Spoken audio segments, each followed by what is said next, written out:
আস্তে আস্তে করে চলছে, যেমন করে গোবিন্দ রাধার কুঞ্জে গিয়েছিল। এই পথে নীতি করো গতা গতি, এই পথে নীতি করো গতা গতি, গোকুলের ধ্বনি শুনি। আরে এই পথে নীতি করো গতা গতি, গোকুলের ধ্বনি শুনি। আরে রাধা সঙ্গে বাজে যাবে আমি বলতে একাকি, আমি বলতে একাকি। কে বাজায় কে বাজায় কে বাজায়, আরে কে বাজায় কে বাজায়, নিশি রাতে কে বাজায়, নিশি রাতে কে বাজায়, নিশি রাতে কে বাজায়, আরে নিশি রাতে কে বাজায়, কে বাজায় কে বাজায় কে বাজায় কে বাজায়, নিশি রাতে কে বাজায় কে বাজায় কে বাজায়, নিশি রাতে কে বাজায় কে বাজায় কে বাজায়, আরে নিশি রাতে কে বাজায় কে বাজায় কে বাজায়। এই পথে নীতি করো গতা, এই পথে নীতি করো গতা গতি, গোবিন্দ যে রাধারানী খুঁজে যেত রাতের বেলা, এই পথে নীতি করো গতা গতি, নকুরের ধ্বনি শুনি। চন্দ্রাবতী বলছে ঠিক তেমনি করে, এই তো বুঝি সেই হলে, এই তো বুঝি সেই হলে, এই তো বুঝি সেই হলে, এই তো বুঝি সেই হলে, ও তো বুঝি ঘুমাই না রে, এই তো বুঝি সেই হলে, সারা নিশি ঘুমাই না রে, এই তো বুঝি সেই হলে, এ জন প্রেম করে, এই তো বুঝি সেই হলে, সারা নিশি ঘুমাই না রে, এই তো বুঝি সেই হলে, এই তো বুঝি সেই হবে রে, এই তো বুঝি সেই হবে রে।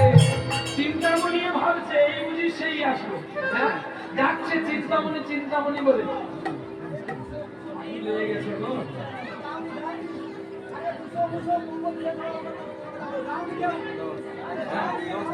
আরে বাবা আগে থেকে বলনি কেন? সবাই চলে যাচ্ছে। সবাই যাও। কেউ কি করে? যখন চিন্তামণির ঘরে গিয়ে চিন্তামণি বলে ডাকবে চিন্তা করলো, কিন্তু দেখলো যে না ডাকা যাবে না, আমার চিন্তামণি ঘুমোচ্ছে। যদি ঘুম ভেঙে যায় আমার চিন্তামণি খুব কষ্ট হবে। আস্তে আস্তে একটু বিশেষ ঘোষণা, সবাই প্রসাদ পাবো, তবে একটু আস্তে। বিল্ল ধরলো যত্ন করে, একটি বিষধর সর্প ওই গর্তের ভেতরে ঢুকেছে আহার করবার জন্য, আর বাকি অংশটা বাইরে আছে। কালো রজ্জু ভেবে বিল্ল আছাড় খেয়ে পড়লো বারান্দায়, শব্দ হলো। চিন্তামণি বলছে ওরে পদ্মা প্রদীপ জেলে আন দেখি, কে বা আমার শব্দ করে আর বাজাই মোহন বাঁশি। হেন কালে চিন্তামণি প্রদীপ জেলে দেখিতে আইল, বিল্লরে দেখিয়া চিন্তায় দয়া উপজি। বলেতে করিয়া যতন করিয়া, বলেতে করিয়া যতন করিয়া, হইল সজ্জা পরে।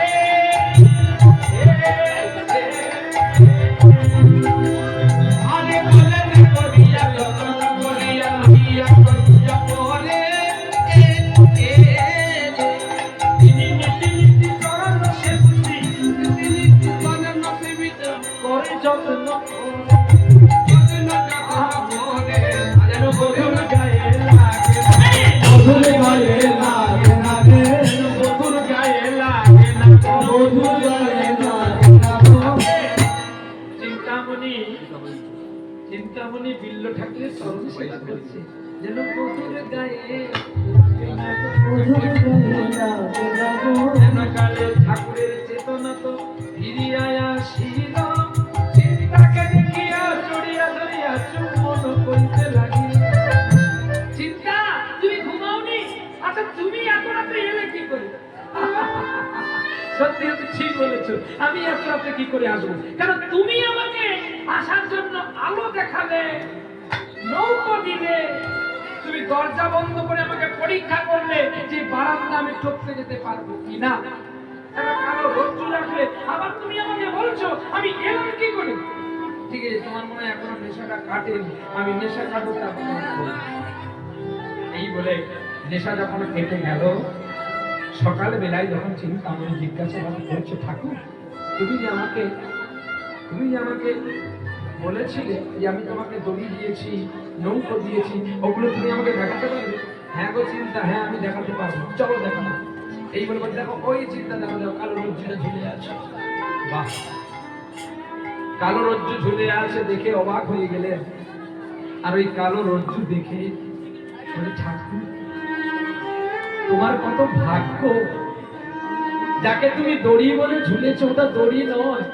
চিন্তা, একভাবে জলকে কেউ জল বলে, জলকে কেউ পানি বলে, আবার জলকে কেউ ওয়াটার বলে, তবে এটা কখন নয়। চিন্তা, আমি তোমাকে বলছি শোনো, তুমি যার জন্য ভাবনা করছো, যার জন্য চিন্তা করছো, ও তোমার কাছে দড়ি, তোমার কাছে সাপ, আমার কাছে দড়ি।